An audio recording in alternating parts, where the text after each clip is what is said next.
Alors bonjour à tous et à tous, salut Damien, salut Romain. On se Bonjour. retrouve pour le dernier épisode sur le transfert des équipes pour le Tour. Bon, parce qu'on ne parlera pas que des équipes pour le Tour, mais c'est le dernier sur les équipes pour le Tour. Et alors on a gardé le lourd pour la fin. On en a pris que deux aussi pour cet épisode parce qu'il y a beaucoup à dire. C'est évidemment les deux cadors du peloton, UAE et Visma Lease a Bike. Les amis, il y a beaucoup à dire. Je vous propose de commencer par celle où il y a peut-être un petit peu moins que l'autre à dire. UAE, voilà, qui n'avait pas assez de leaders et qui donc ont décidé d'en recruter quelques-uns en plus. Qu'est-ce que vous en pensez? C'est intéressant. C'est malin. Ah, moi j'aime en fait, UAE, année après année, je les trouve malins dans leur recrutement. Donc, j'aime vraiment beaucoup. Ils vont piocher, ce qu'il faut, là où il faut. C'est-à-dire que bon après je sais pas ce qu'il faut, je sais pas si Sivakov, ils avaient encore besoin de ça en plus, mais quoique, parce que c'est quand même un mec enfin j'allais dire c'est un mec qui va pas réclamer un statut de leader, il s'est quand même plaint en Là, fin d'année dernière, hein, mais là, je pense qu'il sait où il va. Enfin, je sais pourquoi il là, il n'a vient. pas le Donc droit. Là, il n'a pas non, le il droit a de pas le le droit. réclamer. Il a pas le droit de se plaindre. Il sait pourquoi il vient, donc voilà. Et s'ils arrivent à faire d'un mec, comme ça, un équipier, dévoué totalement et qui va pas leur poser de problème d'écho, c'est quand même, vraiment un beau coup. Oui, hein. Et Polite, ouais, j'ai envie de dire, ils avaient intérêt. Parce que, par contre, il y a Trentin qui part, donc je veux dire, voilà, il faut aussi, que ce secteur-là soit bon. On a vu leur composition d'équipe là pour le Tour de France. Ben oui, c'est bien d'aligner tous les grimpeurs partout, mais il faut quand même un mec un peu comme Polite, pour, tenir la baraque, quoi. Donc je trouve que c'est Ah, c'est très juste et puis après, bah, en plus, ça on peut peut-être un peu le regretter, mais il y a des pépites, bah, ils les prennent, hein. Morgado, Del Toro, enfin voilà. Les pépites vont toujours dans les mêmes équipes, c'est un peu triste, ça a déjà été évoqué par plein de monde, ce cyclisme à 2 Ouais. vitesses, mais pour UAE en tant qu'équipe, si on veut rester neutre sur la vision du cyclisme, bah, eux, c'est très bien, hein. C'est un C'est très bien. recrutement intelligent, mais c'est plus facile d'être intelligent dans son recrutement quand on a plein d'argent. Bien Mais voilà, entendu. Polite, oui, bien sûr, Polite serait utile dans toutes les équipes du monde. Sivakov, c'est un grand talent, mais quand tu vois qu'ils amènent Pogacar, Almeida, Ayuso, Yates sur le Tour de France et que Sivakos est prévu sur le Tour de France aussi. Qu'est-ce qu'il va faire, tu vois? Il va faire le train au Beh, début et est-ce qu'ils en ont besoin? Il va même pas faire mal à Vingegaard et Roglic, tu vois? Donc, je suis quand même sceptique. ouais, je sais pas. Moi, je suis alors oui, effectivement, je crois pas qu'il va faire mal à Roglic et à Vingegaard, mais peut-être aux équipiers, parce qu'il a quand même un bon niveau. Mais en fait, tu vois, avec tous les noms que tu as cités, avec un Pogacar qui vise le Giro, je sais pas, Pogacar sur le Tour, s'il faudra en attendre. Ayuso, Ouais, Almeida, bah, c'est 2 mecs qui vont vouloir leur chance et on sait comme, Almeida est un super équipier, donc voilà, je pense que c'est bien d'avoir un Sivakov à la place et Dieu sait que j'aime bien, Joao, je l'ai dit plein de fois, hein, mais bon, voilà, c'est bien, grâce à lui, c'est un peu toujours popcorn quand on les voit courir les uns contre les autres. Et puis Yates, à un moment donné, avec le boulot qu'il a fait l'année passée, etc., là, c'est peut-être la chance de sa vie si Pogacar n'est pas au top du top. Parce qu'au final, celui qui a le plus montré, c'était qui était encore sur le podium l'année passée sur le Tour de France? Au final, c'était Yates. Donc, est-ce que lui aussi, il va pas avoir envie? Je me dis, c'est tous des mecs peut-être avec des problèmes. Qui va vraiment rouler pour l'autre, etc. D'ailleurs, c'est une équipe. Enfin, Romain, t'en as déjà parlé, c'est pas une équipe qui doit rouler pour l'autre, c'est une équipe qui doit foutre le bordel partout. Mais si à un moment donné, un gars doit rouler et pas se dire, ouais, mais merde, moi, je sacrifie mes chances, bah, Wayland, c'est pas mal, Sivakov, c'est mieux. c'est clair. Bah, il faut qu'ils soient d'accord. mais je pense que lui le sera, contrairement effectivement à Almeida. Et effectivement, il fallait quelqu'un qui puisse, dans cette configuration-là, rouler non pas dans le dernier, voire peut-être même pas l'avant-dernier, mais peut-être l'antépénultième col de la journée. Et Sivakov le fera peut-être, parce que Sivakov a obtenu d'avoir Paris-Nice, enfin d'être leader sur Paris-Nice Mm. ou je ne sais quelle course en contrepartie. Moi, je crois que c'est effectivement c'est malin et c'est intelligent des deux parties. Et Pavel Sivakov, ça reste malgré tout un équipier, ce que ne sont pas Ayuso, Almeida, etc., qui sont des leaders. Donc ça se tient. Et Polite, oui, effectivement, c'est essentiel. Je veux dire, si Pogacar prend une bordure dans la première semaine, Ouais. qu'est-ce qu'on fait? S'il n'y a pas Polite ou Wellens, qu'est-ce qu'on fait? Enfin, il n'y a pas énormément de rouleurs dans cette équipe. Et je parle même pas des 8 qui sont alignés, je parle vraiment de l'ensemble. C'est un bon coup. Pour moi, il y avait plus besoin d'un Polite que d'un Sivakov parce qu'il ne faut pas oublier qu'il y a quand même un Solaire, un Ulissi, un Weil Ouais. et tout ça qui sont pas sur Oui, le, oui, tu as raison, Et, sur le Tour. tu et as raison. Polite peut briller ailleurs que sur le Tour, parce que Oui, le Tour de France n'est pas la saison cyclisme, évidemment. Il y a beaucoup d'autres choses avant. Et c'est clair que sur les Flandriennes, ben, à part les frères Oliveira qui vont faire 26e et 34e de Kurn, n'allez pas voir, j'invente, hein, je ne sais pas, mais je dis, qu'est-ce qu'il y avait d'autre, quoi? Il y avait Pogačar. Oui, mais Pogačar a annoncé qu'il ne ferait pas les Flandriennes, donc il faut quand même quelqu'un qui puisse aller un peu marquer des points. Et un Polite, bah, on le sait bien, il peut, on l'a vu sur Roubaix, bien évidemment, il peut aller faire quelques places à gauche, Tout à à fait. droite, et donc prendre aussi du plaisir dans ce que lui affectionne en particulier, quoi. Et Wellens fera le run cette année en tant que leader. Enfin, voilà, recrutement Ouais. intéressant. Il faut voir si ça fonctionne bien. Juste pour rebondir, moi je suis certain, aucun doute que Pogacar sera compétitif à 100% sur le Giro et aucun doute que Adam Yates, très bon, mais Adam Yates ne fera pas podium cette année parce qu'il a fait podium l'année dernière. C'est un très bon coureur, mais il a fait podium l'année dernière par manque de concurrence et il y aura plus de concurrence cette année. Bah, manque de concurrence au départ, je suis pas d'accord avec toi. Oui, à Après, la fin, quand tu vois le sur, classement final, bien sûr, oui. Mais ça, il y sur aura les. toujours des imprévus, etc. Moi, je te Mhm. rejoins. Attention, je dis pas qu'Adam Yates sera sur le podium, hein. Mais est-ce que Almeida a plus de chances d'être mieux classé que Yates, par exemple? Je me Ayuso, demande. je le mets un peu à part parce que bon, c'est un talent, il faut voir. Mais Moi, c'est Almeida, le meilleur des trois derrière Pogacar. Je vais faire plaisir à Vélofité, à Titouan principalement, mais voilà, c'est celui qui peut faire le mieux sur le tour. Mais on verra. le premier attaquant fera peut-être le mieux, hein. Ouais, bah, c'est ça, Face à ça, il y aura l'Armada. c'est ça. Une autre armada, une deuxième armada. Visma, qui eux aussi, une équipe qui avait un petit peu de mal ces derniers temps, qui a connu des années compliquées et qui du coup a dû aller recruter par-ci par-là pour se relancer. Voilà, qu'est-ce que vous pensez du transfert, des transferts, Jumbo, Visma, J'ai plutôt. alors, magnifique lapsus. Du Ouais. transfert. Alors qu'ils ont un tas de transferts extraordinaires, mais du transfert. Non, bah, qu'est-ce qu'on en pense? Qu'est-ce que tu veux penser de mal? Est-ce que c'est incroyable. C'est, C'est pour incroyable. moi, c'est indécent. C'est même pas incroyable, c'est Oui, indécent. Sur, si tu prends leurs transferts des 3 dernières saisons, ils pourraient être compétitifs sur tous les grands tours et tous les grandes classiques, rien que sur leurs transferts des 3 dernières saisons. C'est incroyable. Et dites-vous qu'il y a longtemps, on avait déjà annoncé les transferts de Jorgensen et de Ben Tullet. Déjà là, on se disait, c'est quand même pas mal. Ils vont encore aller chercher des talents par-ci par-là. Même si, controversé de nouveau, pour moi, je suis pas sûr qu'ils avaient vraiment besoin d'aller chercher ces deux gars-là. Puis il y a quand même Agnes et Stone Mitte qui montent. On a là le vainqueur du bébé Giro et un champion du monde junior. Et puis bah, le dernier transfert, je vais vous laisser en parler aussi.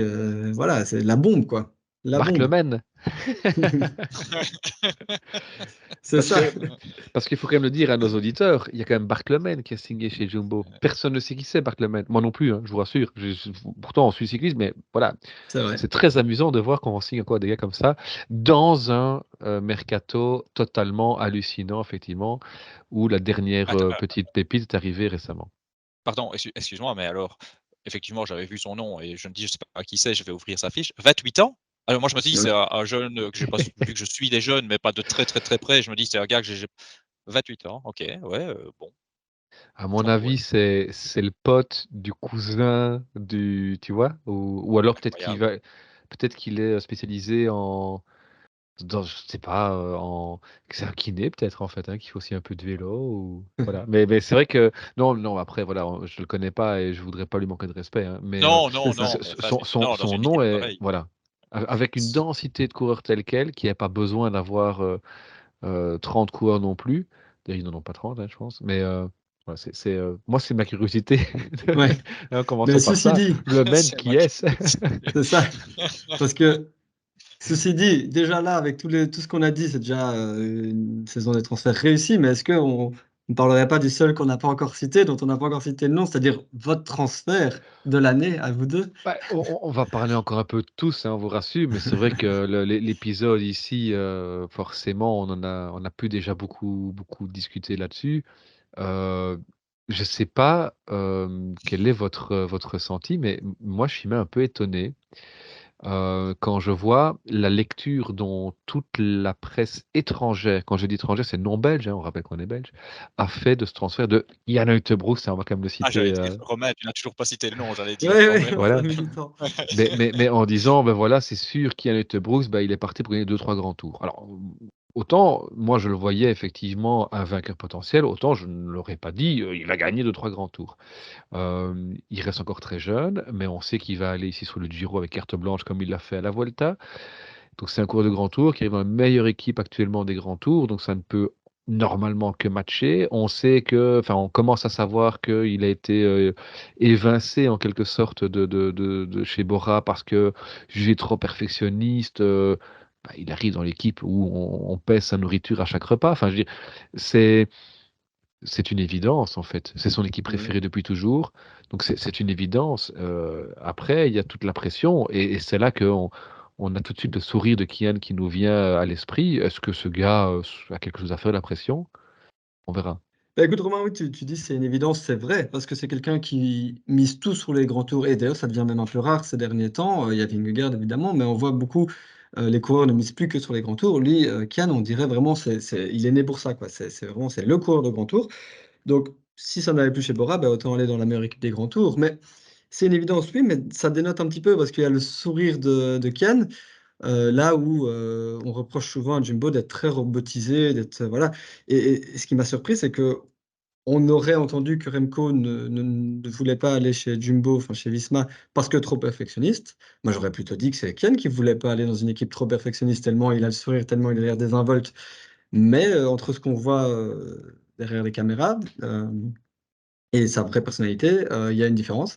Il est extrêmement perfectionniste et donc oui, on peut regretter la manière dont ça a été fait, même si on n'a peut-être pas assez de recul pour, jeter la pierre sur Bora ou sur Kian. On peut regretter la manière, on peut regretter le choix, mais au final, pour lui, c'est peut-être la meilleure solution.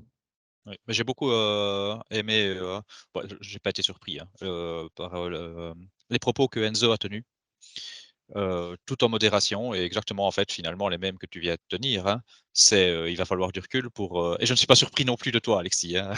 Heu, il va falloir attendre pour jeter la pierre sur l'autre parce que ça s'est enflammé tout de suite, d'abord beaucoup Oui, contre Kian, puis après on a vu l'histoire du groupe, WhatsApp et cetera. Hop, ça a un peu basculé, un peu, je dis bien un peu parce que je vais pas me faire des amis et je suis désolé, j'espère que ça ne nous coûtera pas des auditeurs.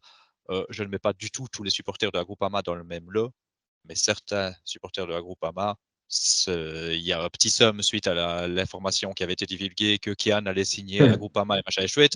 Tout le monde adorait Kian. Si Kian avait cassé son contrat pour aller à la Groupama, je vais rester poli, mais ils seraient tous ravis. Euh, Là, ça part non seulement pas chez Groupama, et en plus dans l'équipe que tout le monde déteste. Hein, ouais. on va être clair, on va dire les choses. Donc je pense que là, ça m'a un peu agacé. Que finalement ce soit pas du tout objectif comme réaction et qu'on ait un peu descendu le gamin. Après, Ouais. je répète, on va pas non plus descendre Bora. Tu l'avais dit, Enzo l'avait dit aussi. Moi, ça me plaît d'entendre ça. On ne sait pas. Ce que tu dis sur Kian, moi, j'ai quand même été étonné aussi qu'il puisse finalement, puisque bah, j'imagine que tout, à nouveau, n'est toujours pas à 100% la faute de l'un ou de l'autre, qu'il puisse agacer son monde. J'ai quand même été étonné. Mmh. Par contre, moi, ce qui me parle aussi, et j'en parlais, je ne sais plus dans quel épisode, c'est, bien sûr que des équipes travaillent mieux que d'autres. Je veux Bah, dire, bien sûr. si ça agace ton employeur, que tu pèses tes trucs, que tu sois à ce point, méthodique pour essayer d'être le meilleur possible, mais dans quel monde vit-on?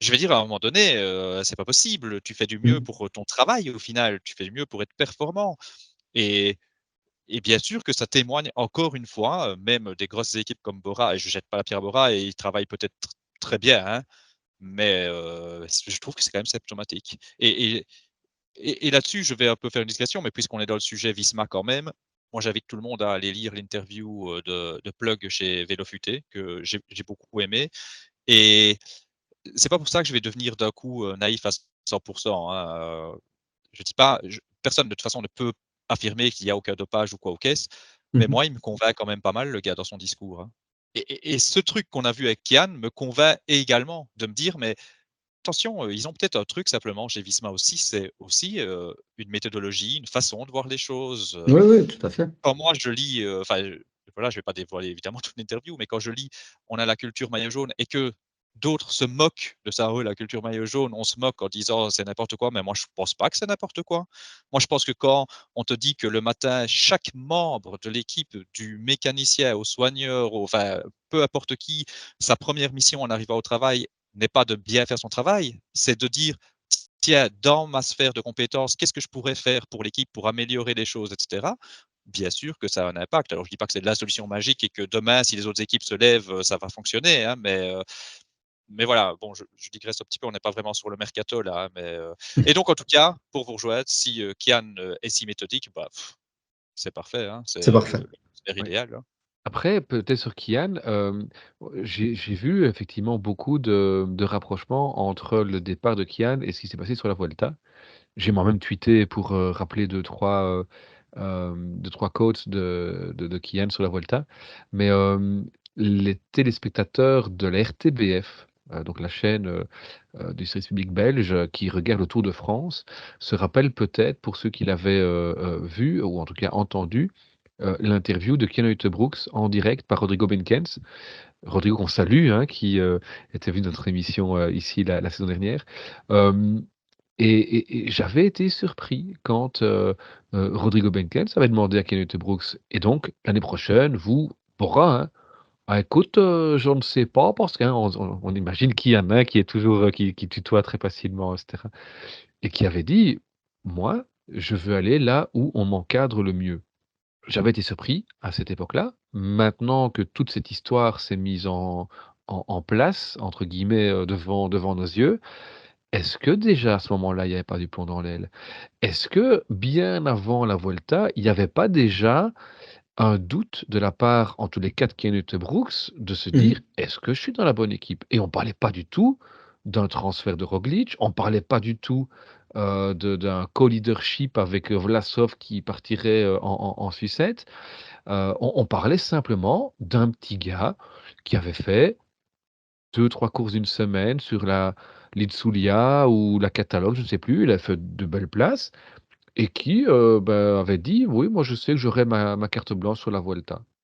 Et voilà. Et on avait dit: «Mais est-ce que ça ne te suffit pas?» «Non, non, non, je veux plus, je veux être sûr d'être dans la meilleure équipe dans l'équipe qui sera le meilleur développement possible pour moi pour gagner un jour un grand tour». Et donc Ouais. ça prend tout son sens aujourd'hui.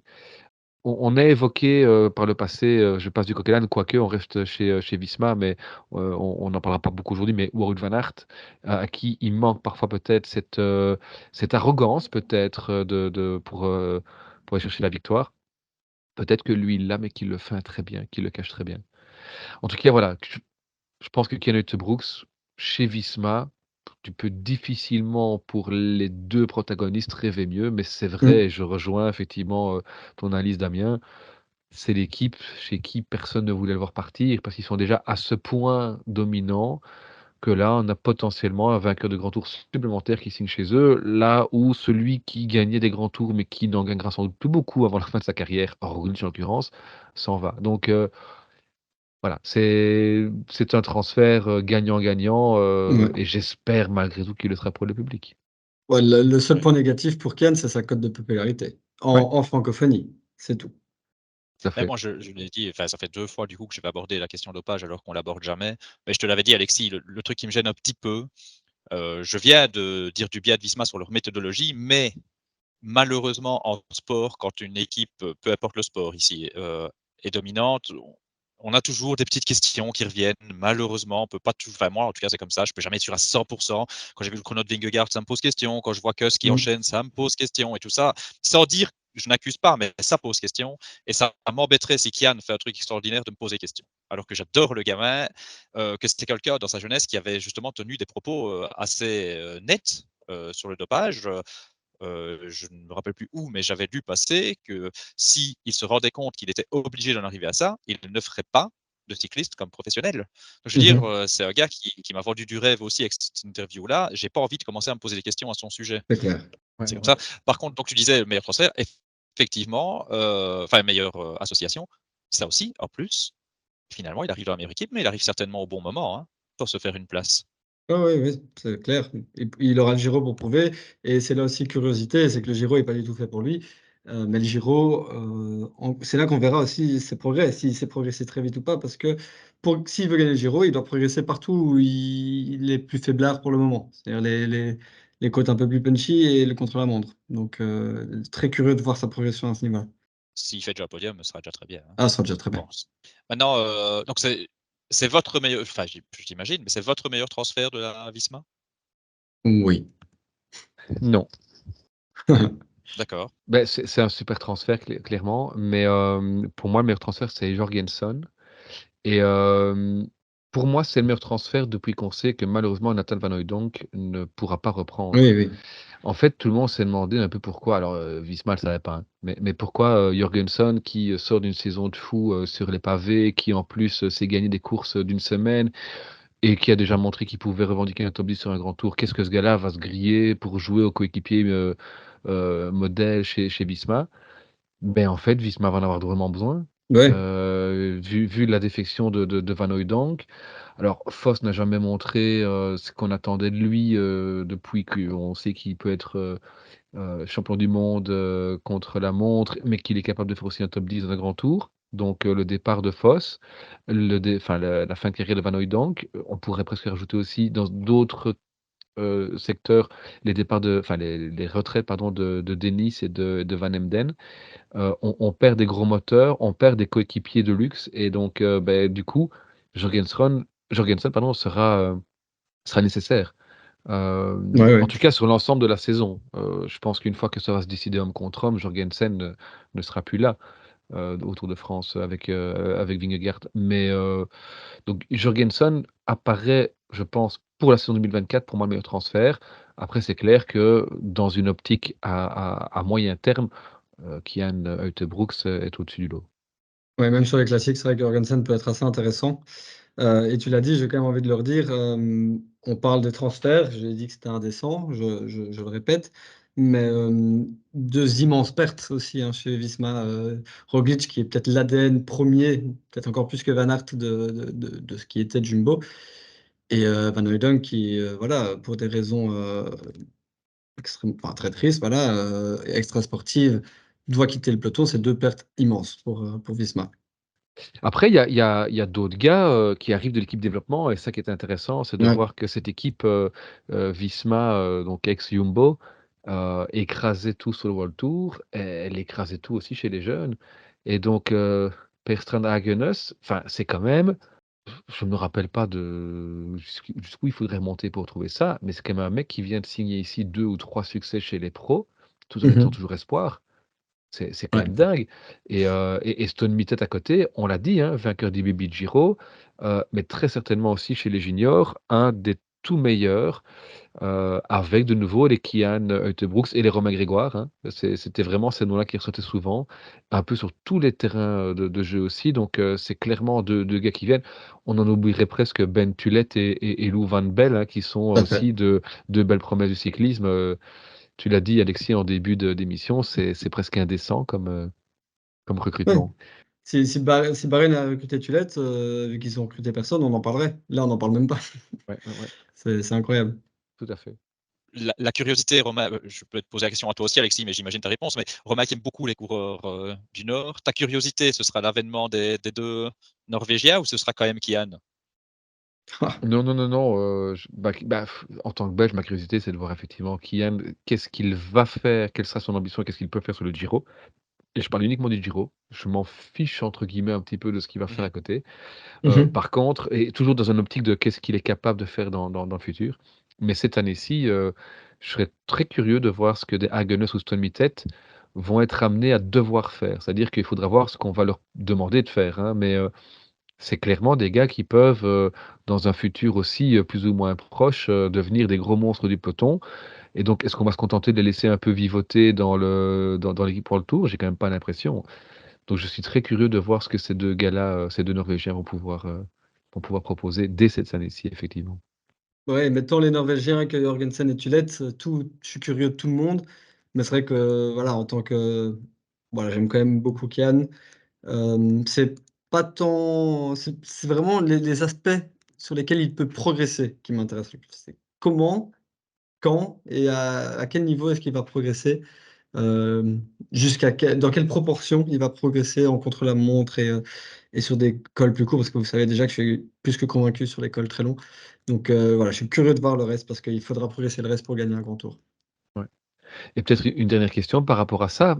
On a, dans le courant des précédents épisodes, posé la question de savoir si le passage de Roglic de chez Visma à Bora était le transfert de l'année.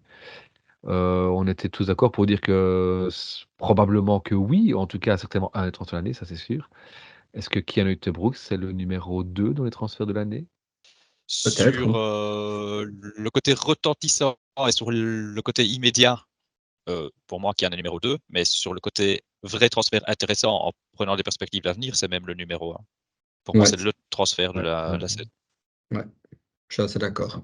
Surtout qu'il était inattendu. Et je pense Oui. que tu as cité l'interview de Plug dans Vélo Futé. Moi, je me rappelle l'avoir lu dans différents médias belges le 1er décembre, où il dit Yann Uijtebroeks, clairement on est intéressé, mais il est sous contrat, et donc tant qu'il est sous contrat, on n'ira pas. Je me trompe peut-être, je suis peut-être un grand naïf, hein, mais je peux pas imaginer que Plug, avec l'aplomb qu'il avait, te dise dans le blanc des yeux, non, non, Kian, on est très très intéressé, mais tant qu'il est sous contrat, on ne sait pas le rechercher et on respecte les contrats. Et puis on apprend 10 jours après qu'il a signé. Donc je pense que ce transfert est retentissant de par effectivement l'ampleur que ça prend, mais de par son côté tellement improbable de tous les côtés. Personne ne s'y attendait, y Ouais. compris son nouveau patron, je pense. Et ça, c'est Ouais. dingue, Mais quoi qu'il en soit, il y a une dramaturgie effectivement bien sûr. qui grossit la chose, hein. Eh ben, parfait. Je pense qu'on a plus ou moins fait le tour et nul doute qu'on parlera encore beaucoup de ces transferts, tant de Visma que de UAE, surtout de Visma à mon avis, en preview du Giro notamment, hein. On peut déjà vous donner rendez-vous pour les prochains épisodes du Petit Plateau cette année. Et on se retrouve pour parler des transferts, du Pro Tour, hein, très vite. À bientôt. À Ciao, ciao. bientôt. Ciao.